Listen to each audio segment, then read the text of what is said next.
for you. Jeremy here, Jeeps Unlimited, 303-666-9020, and that's 303-666-9020. You can view this frame and others like it at jeepsunlimited.net. It is a grade C. I will go over everything and tell you why. It is a straight frame.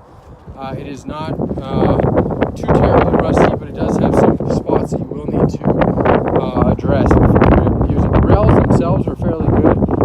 They're solid, which is kind of the biggest part of the frame. That's more. It is not a CJ7. It is a 71, like it is said back there. That's what we've done before. That was missing. I've telling this millions of times how to identify these things. So anyway, it's probably not nice to say, but that's what it is. It's windy out here. So let's see. 7681. It's got the welded on perches for your shocks. That's the dead giveaway for me. And then let's see. So let's just go over real quick. As we go down, that one's okay. That one's starting to go. I'm talking about the mounts of the frame. That one's pretty much done. So I need to put some metal back in there or just replace them out altogether. Going back to this side, this one's starting to go. These are where the bushings go to your body. That one's done. That whole piece can be replaced, which I would recommend because it's in pretty bad shape. That one's pretty much gone. That one's good in there. And that one's gone. That one's yet to be determined. And pretty much, well, that one can't. So those things are the biggest reasons why this thing's 50% less than what we normally get out of these things. So from the rails down, that's pretty solid. The only spots on it is, of course, the rear. This one's okay. Get up in there, not too bad. Pretty solid. That's a good place. A lot of people like to buy these for these sections on them. It's starting to seam up here. I'll flip the frame over and you can see that a little bit closer. This one, on the other hand, is okay through here, but it starts to get weak on the bottom as well. That's the notorious area for these CJ7s to rot out on them. So not one of our prettiest or finest frames, but nonetheless, it's definitely worth keeping for us.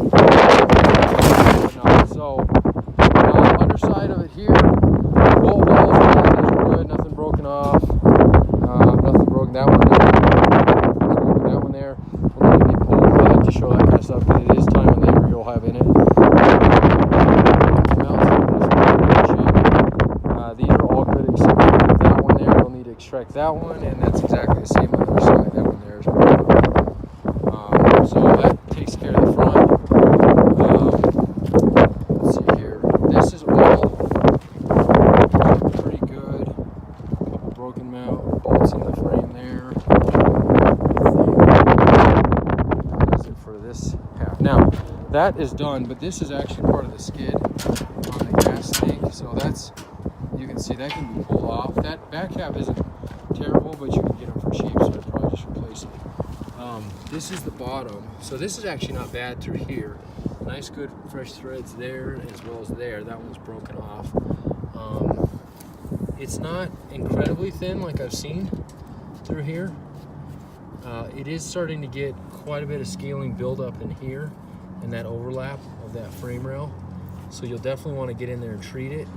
But I think you can salvage these back ends of this pretty well, just depending on your skill sets.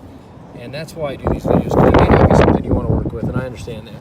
So that's it. I'm going to cut it short right there.